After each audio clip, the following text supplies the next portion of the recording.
Is that all? A few moments of your time should suffice, yes. You're a peculiar fellow, Wyvern. All right, speak. Master Wyvern was wondering if you could tell him about a certain single-edged sword you recently acquired. Oh, a true work of art, that one. Karen drove me hard on the price, but I would have sold her Radim here to get my hands on that sword. It was made in the Outer Isles, far beyond the Twins, and is used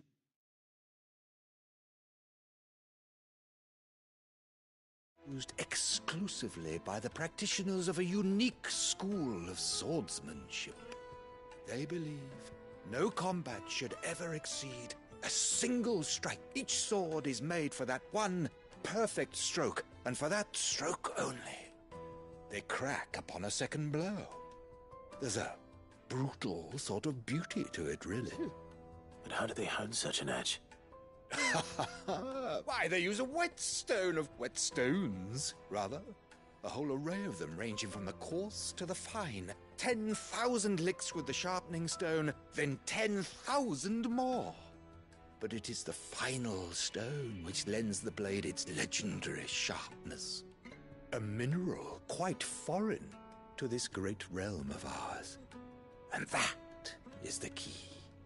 The secret ingredient. Wyvern, it occurs to me that my little lecture is hardly equal to services rendered. Take this, together with my regards. The very stone of which I spoke, far rarer among collectors than even the blade itself, and a far more fit. Thank you. Pardon the intrusion, my lordship. However...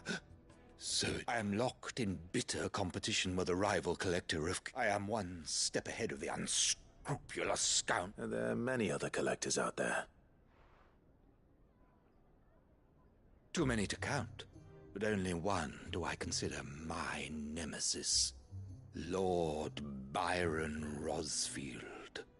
And is a perennial thorn in my side. I can imagine. Farewell, Wyvern. May our paths cross again. Radim, we mustn't dawdle.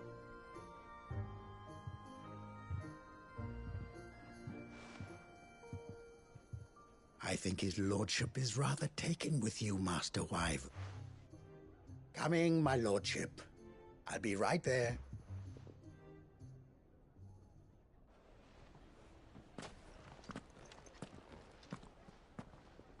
Trust Uncle Byron to find such an interesting rival. Now, let's see what Blackthorn makes of this whetstone, shall we?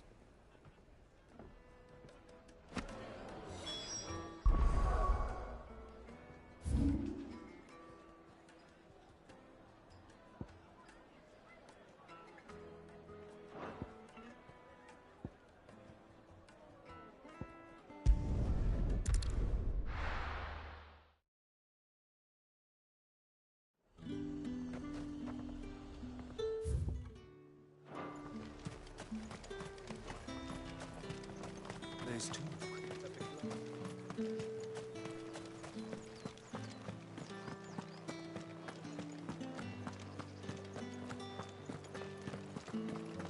Did you hear? The gate's to heaven. I want to see you. It's all right. What am I going to do without Sweetwater and oil of talc? Still no caravan from... Milady, I come bearing gifts. Gifts? Whatever is the occasion.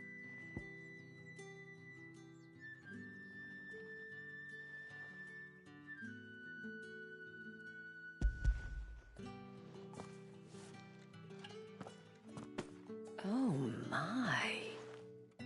Clive, you really have outdone yourself. Otto asked me to give it to you. To settle the Hideaway's debt with the Veil. And to compensate you for the time it took us to do so. You disappoint me, Clive. I thought you might finally be warming to me. Tell Otto he can keep his baubles. I tried to tell him as much the first time around. The man owes me nothing, nor does the Hideaway. My contribution to the restoration effort was made freely and willingly. It was the least I could do. You once told me Cid did you a kindness. I'd like to do the same. Please, accept it. For my sake. And for Otto's. For all of us. For all you've done. It is rather fetching, isn't it? Very well. Otto is lucky to have you, Clive. I doubt anything could ever replace his son. But you and the others at the Hideaway are the closest thing he has to family. Otto had a son. Long ago, yes. Cid told me Otto lost him when he was just a boy, and blamed himself for not being able to stop it. I don't know how it happened, whether there was anything he could have done, but it was clear that it weighed heavily on him. I didn't know. How could you have? I doubt anyone did. Besides Cid, I've never met a man more keen to bear his sorrows in stoic silence. An ill habit, given that both have always been surrounded by friends desperate to help them. I'm beginning to see that.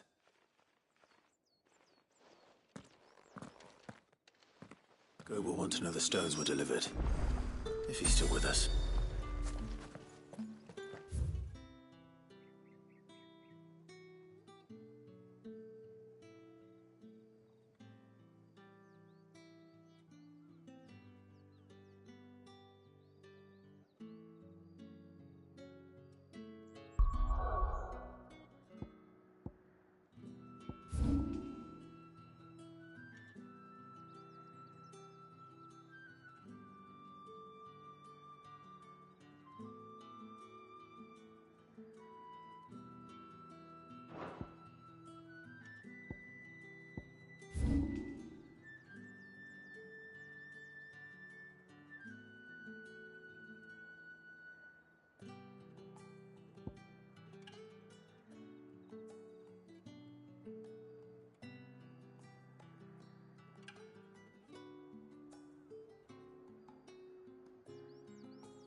Goat. Still alive, I see. So Lady Karen accepted the ruby. She was just too stubborn to take it. She threw it right back in my face, in fact, and told me I could stick my stupid stone where the sun don't shine. Karen refused payment. I hope it wasn't something I said. I'm sure you were as tactful as ever. Let me see what I can do. Wonderful.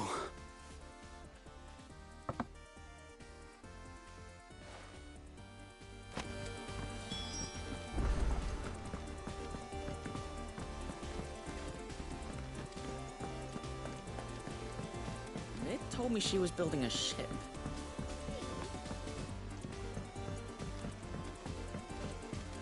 I don't know where Cid gets the energy.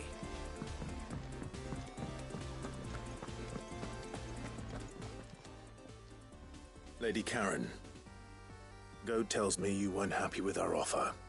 Would you prefer the debt was repaid in coin? What debt? I don't recall lending any of you lot me hard-earned gil. I may have tossed a talent or two in the Hideaway's coffers, but those were donations, and you can hardly call it charity if you go asking for it back. Of course not. But one good turn deserves another. And our circumstances have changed. Surely you wouldn't shun the gratitude of a pauper who happened to have become a prince. Oh, so you're a prince now, are you? Fine. But I'm selling it and taking what I'm owed, then you're getting the rest whether you like it or not.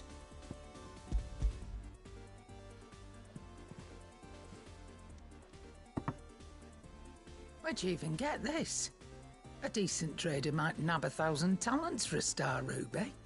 A canny one, meanwhile, might claim it were nicked from the belt of Sid the Outlaw himself and ask twice as much. Might be I already have a buyer in mind. Might be you even know her. A fine continental maid whose beauty's only eclipsed by a guile in commerce. You wouldn't mind, would you? Not at all. Just be sure to tell her that it's always a pleasure doing business.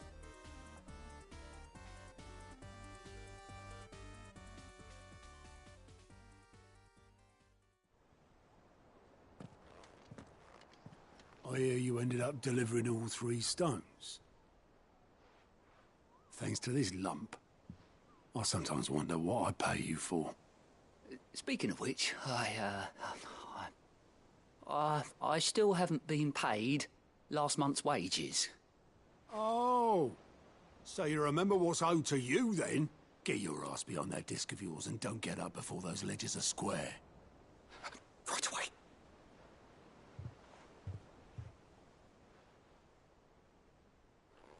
I've seen that before. You have, yeah. Plenty of times. It was the only goblet Sid ever used.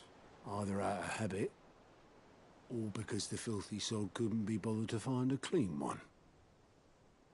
I knew so little about him. Like most people. Martha and the Dame both seem to have fond memories of him. Huh. I bet they do. How long did you know Sid before he... Before he died? 20 summers, give or take. Back in the day, I was a purser on a trade ship, which is where I met him. He bought passage to... I forget where. And having nothing better to do on the long nights, we set up drinking island rum till the morning bell dragged me back to my duties. Quit my post not long after that, on account of making a fine maiden's belly fat. But me and Sid stayed close, promising we'd one day sail the seas again. That was before fate stepped in and said she was having none of it. The magic woke inside my son soon after his first name day, and there was no hiding his knack. Couldn't you and your family have... My family were the ones who summoned the constable, wanted the monster taken away.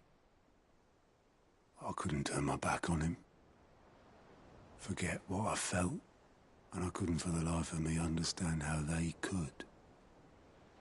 Luckily, Sid was of the same mind as me. It was him who stood beside me when all I wanted was to tear the whole world down. Him who cried for me when I had no tears left of my own. Him who swore he'd do everything he could to stop it from happening again. And he was true to his word, too. Left the Royal Army once and for all. His ranks, his ribbons, gone. Just like that. Threw away everything he had. All to right a wrong that no one else had the courage to face. I knew then I'd follow that man to the ends of the earth.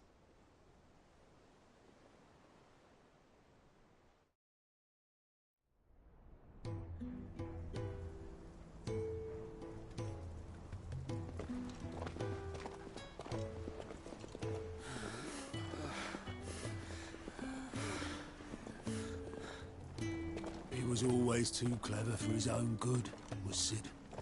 Saw the world for what it really was, while the rest of us were content to go along with the lie we were shown. And it can't have been easy, bearing that burden alone.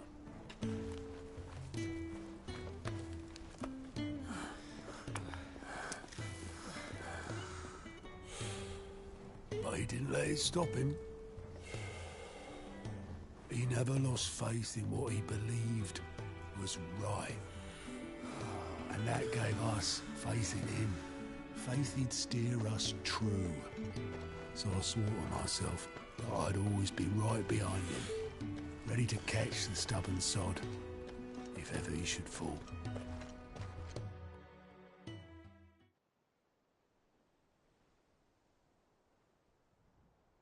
I couldn't even do that.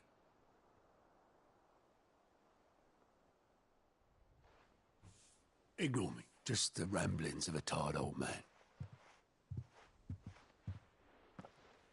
Leave that lot. I'll tidy it up in a bit.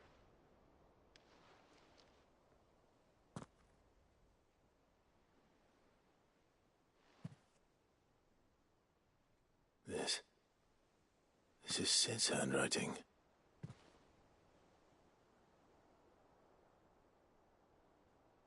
Dear Otto. I may be drunk, but I wanted you to know this place would be fucked without you. Love you, you grumpy old sod.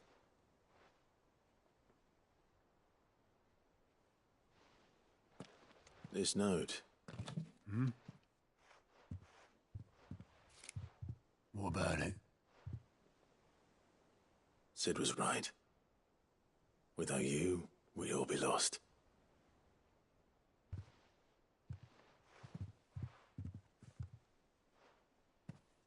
He should have bloody well said so then. Just once. Before he went. But then, why would he? Him, or anyone? I'd only have told him to piss off.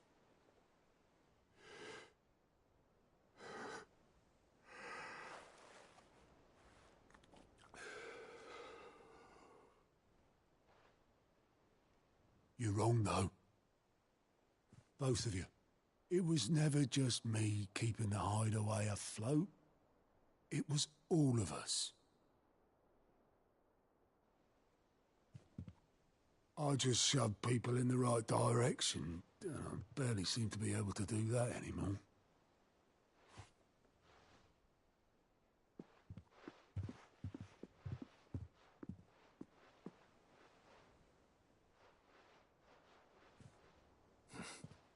Would you rather go at the helm? Well, maybe I've got a few more years left in me. I'm going to hold you to that, Otto. Before you go,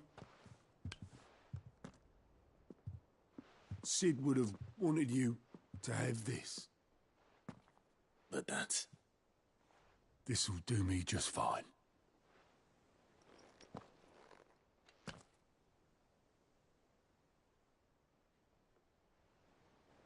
Thanks for the ray of sunshine.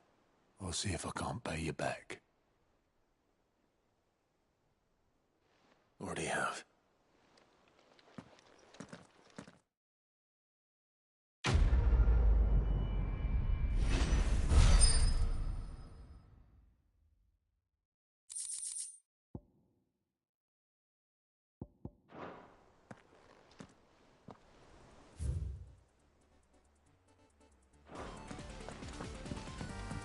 Mid told me she was building a ship. Is that the thing Tomes helped to build? I don't know where Sid gets the energy.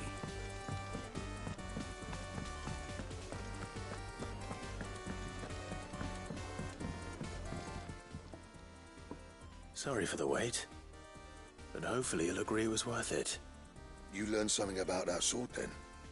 I did better than that.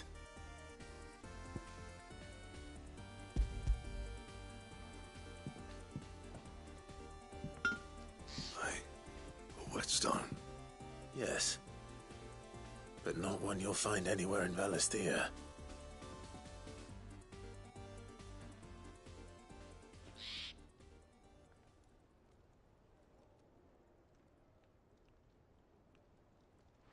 No wonder I couldn't get the same finish on the grinding wheel.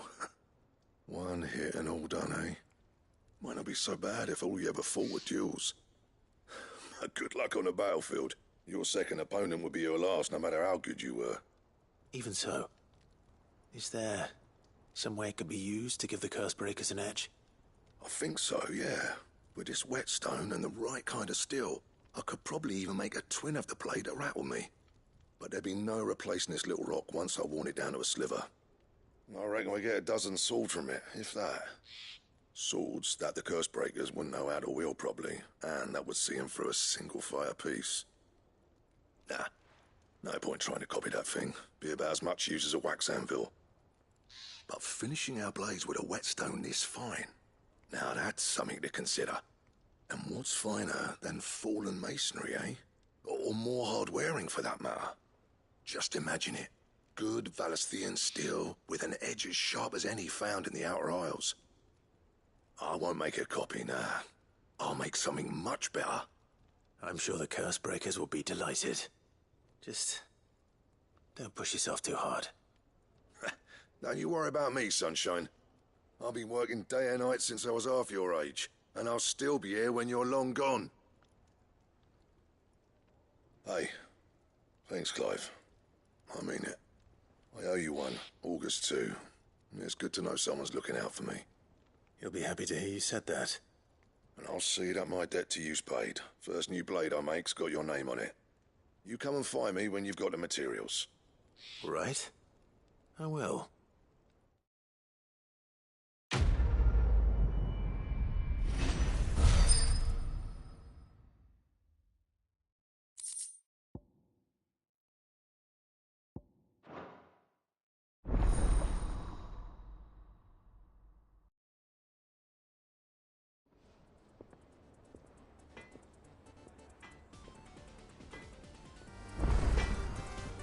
Clive? What do you want?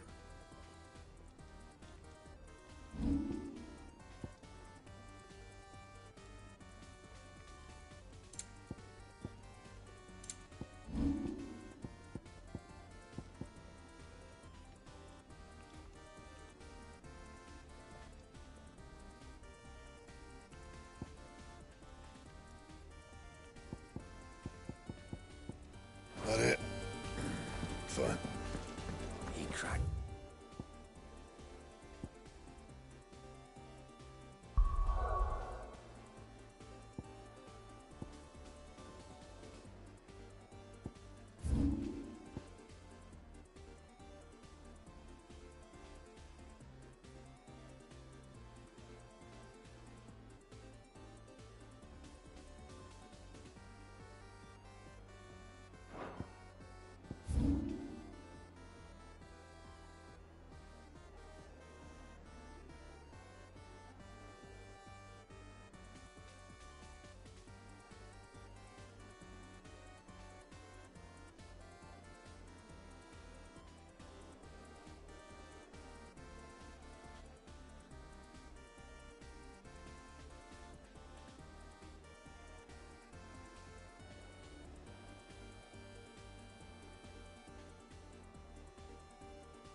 Faster!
Thanks, girl.